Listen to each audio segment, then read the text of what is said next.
Hey friends, how's it going? Covey here with another Infinity Train video. Today, I'm going to be breaking down Book 4, analyzing the characters of Mingi Park and Ryan Akagi, and talking a bit about my own personal journey I've had with these characters over the past couple of months. Book 4 was my favorite so far, particularly in terms of how much I connected to the characters and resonated with their arcs. I actually didn't even realize it at the time of first viewing, but in working on this script and doing a lot of self-reflection, it turns out I really needed this story right now. I wanted some gum. You can chew gum? I guess I'll never know now, will I? And that's what I'm going to be discussing in this video. Before I get started, I have an announcement I'd like to make. In the description is a link to a GoFundMe for my surgery fund, since I'm scheduled for gender-affirming surgery in just a couple of months. If you're watching this in the future, I'll link to a trans organization you can donate to. Thank you so much to everyone who donated. It genuinely means the world to me. Oh, and thank you to all the people that have subscribed or follow me elsewhere. I'm absolutely blown away by the support. And before I get into it, my usual spoiler warning, please support the show and watch Book 4 on HBO Max before continuing with the video. I mean, you should watch the whole show and let them know we want more seasons. Once you do, come back here and watch the video. Now, let's talk about Book 4, Duet. This is how it always begins. We're introduced to our two new Infinity Train protagonists, Mingi Park and Ryan Akagi, in the first episode, The Twin Tapes, which, let me just say, is now my favorite episode in the entire series.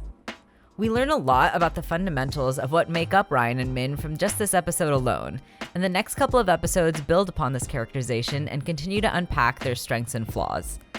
Ryan is bold, outgoing, and impulsive.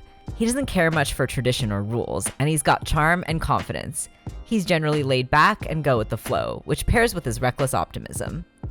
Mingi is shy, reserved, and intelligent. He's kind-hearted and cares about others. He's observant and aware of his surroundings, and a pragmatist. If there are rules, he'll follow them, and he always meticulously thinks things through before acting. In many ways, these boys are polar opposites. I also believe their parents more or less had opposite parenting styles that affected Min and Ryan in different ways. Here's what I mean by that. According to American psychologist Nancy Darling, parenting styles can be categorized into 4 types based on whether they are high or low on parental demandingness and responsiveness. Now, this is obviously more complicated than I can get into in a video like this, so bear with me as I simplify. Demandingness here means how much the parents are telling their child what to do or trying to control them. Responsiveness means how much they recognize their child's autonomy, are listening to their child, and providing what the child wants. In each of these quadrants is a different parenting style: indulgent, authoritarian, authoritative, and uninvolved. Ryan seems to have had parents that are somewhere between uninvolved and indulgent, with pretty low demandingness, but are a bit more responsive.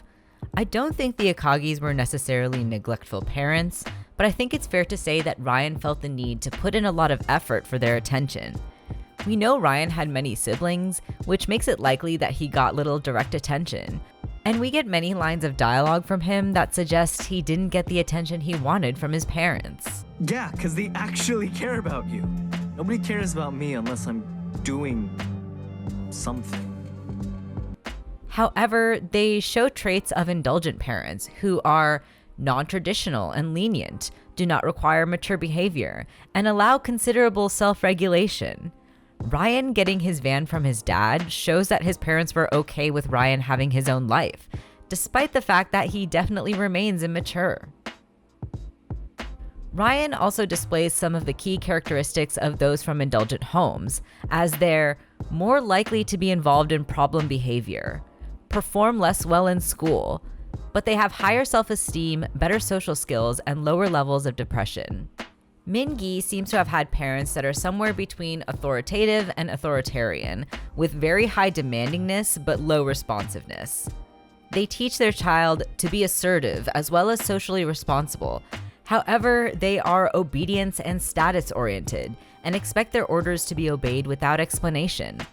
These parents provide well-ordered and structured environments with clearly stated rules. Mingi, your viola teacher is here. Ryan, it's time to leave. Those from families like these tend to perform moderately well in school and be uninvolved in problem behavior, but they have poorer social skills, lower self-esteem, and higher levels of depression. These are all characteristics that we see in Min throughout the show. For both Ryan and Min, their core personalities, along with the characteristics they picked up as a result of their family lives, create these dynamic and full characters with a range of strengths and weaknesses.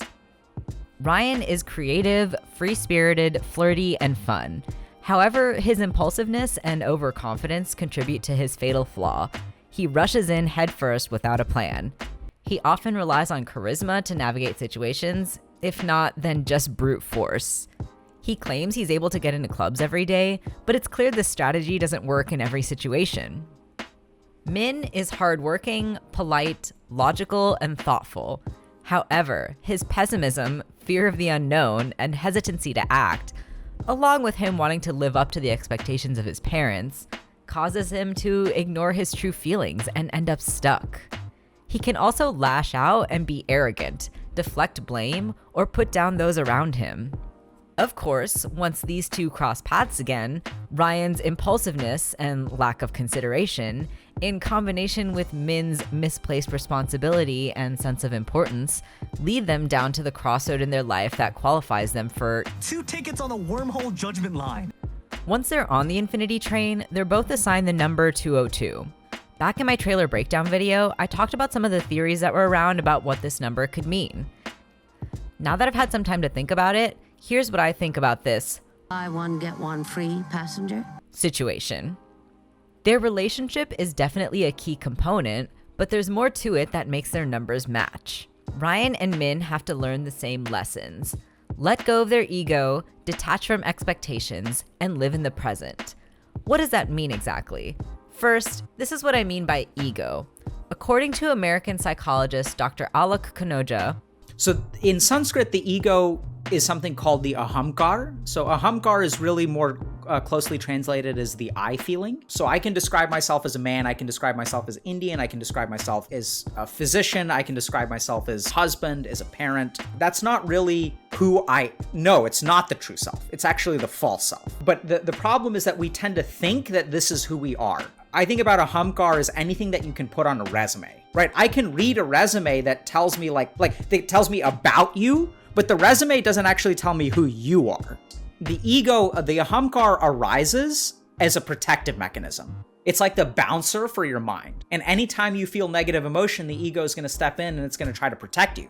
So the ego is anything used to form a sense of identity, and is formed and then arises as a protective mechanism from negative emotions. Ryan's ego is the mask of boastfulness we see him wear, and it's the image he's created for himself as a rock star musician. As previously stated, we can suspect Ryan felt like he had to work for attention while growing up. Ryan's ego arises to protect himself from feeling ignored. Since he feels like he needs to be doing something to be worthy of attention, he's created an identity for himself as a rock star. But focusing on image over substance is what ends up keeping Ryan from finding success. Due to Ryan's personality and flaws, the ego that Ryan forms is a fantasy future version of himself.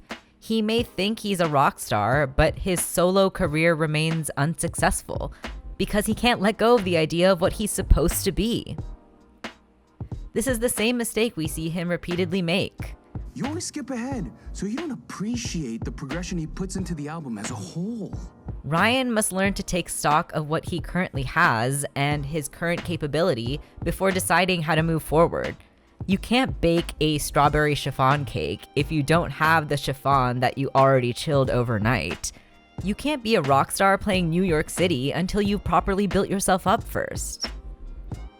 Min's ego, I suspect, was already pretty solidified when he was young. When his parents react negatively to his interests, he felt bad and ashamed. When aligning his ego with what his parents envisioned of him, they praised him. This kind of positive attention actually strengthens the ego because it reinforces the idea that it's Min's false identity, the one that he's built for himself, that's worthy of praise.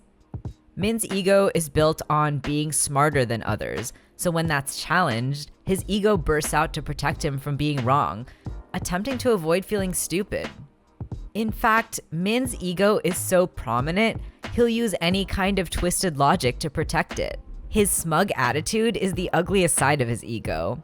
His ego is also the reason he compares himself to others. You've been on tour. Everything's been so easy for you. Dude, I still live with my parents. And my job? Min's ego keeps him stagnant because since he always has to be right, he doesn't make any moves unless he's certain of the outcome. I mean, the guy went as so far as to emphasize in risk assessment in his finance degree. When confronted with an uncertain future, Min literally runs from it, going back to what's familiar even if it's not good for him. So even though the egos of Ryan and Min seem to have been formed for opposite reasons, Ryan forming his identity based on a fantasized future version of himself, and Min forming his identity based on past negative feedback or affirmations, they still have to do the same thing. So that's the reason their numbers are 202, and why their numbers are the same. But how do they let go of their ego? Min must be willing to leave behind his parents' expectations of him, but also Min must let go of the expectation of himself built by his ego, that he's always correct or that he'll always know what the right next step will be. He must get comfortable with being uncertain. Ryan must be willing to let go of his identity as a rock star and accept himself for where he is rather than rushing himself. He must accept that he's not as ahead as he thinks he is. Both of them have to learn how to detach themselves from their expectations, which means letting go of projected outcomes. They have to not let things that are out of their control get to them, like becoming rock stars, or how many people come to their show, or even if the people who come to their show are paying attention to them. All of those are things they can't control. They remind me of this essay by French philosopher Albert Camus, The Myth of Sisyphus. In it, he argues that Sisyphus, you know, the guy that rolls the rock up the mountain for all eternity, must be imagined as happy. The only thing that would make him sad would be missing his old life or wishing for something better. When he accepts his fate for what it is, he can simply find joy in his actions. Ryan must learn to be okay with where he is along that trek, and that getting to the top of the mountain doesn't actually matter anyway. And Min must learn that he can't stay at the bottom just because he can't see what's ahead. They have to find the joy in the work of pushing the rock up the mountain without the expectation they're going to get anywhere. Detachment from the outcome doesn't mean that Ryan and Min don't have to care about their dreams of performing music. It just means letting go of what their expectations of what the world's reaction to them is going to be. They must simply focus on their actions, which is what's actually in their control. They play music for the love of the music and to jam out with their partner, making the experience what's important.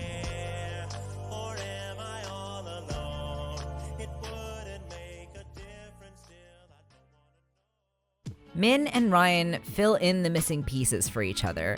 The train makes it very clear that their relationship is what's on the line and what needs to be mended. Whatever individual issues they need to resolve need to be done specifically with each other. Min slows Ryan down and keeps him from rushing too far ahead, and Ryan pulls Min forward by reminding him of what brings him joy. When they're together, the past or future don't matter, just the music. Camus discusses the idea of ephemeral creation, or in simpler terms, art that doesn't last forever. To work and create for nothing. To know that one's creation has no future, to see one's work destroyed in a day, while being aware that fundamentally, this has no more importance than building for centuries. This is the difficult wisdom that absurd thought sanctions. The artist must give the void its colors. The image of coloring the void feels the same to me as one of riding a train to nowhere, the act of creation, enjoying the ride without any expectation for the end result. I haven't even talked about Kez yet, who might be my favorite denizen in the whole show, and is definitely the peak of comedy. Or what? Stay in the kitchen forever? I am not about to turn the clock back on women's lib, man. She embodies the living in the present mentality, almost a little too well. But this is how she helps passengers, by bringing them to the present moment. With Jeremy, she helped him let go of his regrets of the past. And she teaches the same to Ryan and Min. And I absolutely adore the friendship she forms with these boys. It's so sweet. Being in the present moment is what allows the boys to bring their full focus on their actions rather than the expected outcomes, therefore letting go of their false identities. Because when they're in the present moment, they don't have to be anything that's expected of them. They're just Ryan and Min-gi together. And of course I have to talk about this, but it's very clear to me that these two are in love with each other. It may not have been officially confirmed in the show, but I mean, come on. The tension, the intimacy, the distant yearning, the pain after feeling abandoned by the other. You are gay. The great thing about it is that it doesn't even matter if it is or isn't explicit, or even intended from the show's creators. I say they're in love, and that's all that counts. Feel free to disagree with me in the comments. No, seriously, I dare you. Leave a comment. It helps me out in the algorithm anyway. So to summarize, Min and Ryan each have an ego, or a strong attachment to their false identities, developed from their upbringings and used to protect themselves from negative emotions. However, their egos keep them stagnant, with one mind on a fake future version of himself, and the other on a fake past version of himself, who's unsure of the future. They learn to let go of any expectations of their outcomes, find enjoyment in focusing on their actions, and reconcile their feelings for each other. It's about the des to something, not the whatever, and it's about the love of the music and the love of your soulmate. And before I wrap this video up, I'd like to talk a little bit about my own personal journey relating to these characters. First, I'd just like to say how much I appreciate that we have protagonists in a Western cartoon with Asian ancestry, since I feel like that's pretty rare. It was really meaningful for me seeing moments I've related to, between having my name mispronounced while working a service job, to feeling like I can't pursue my dreams because I'd never seen anyone like me do it before.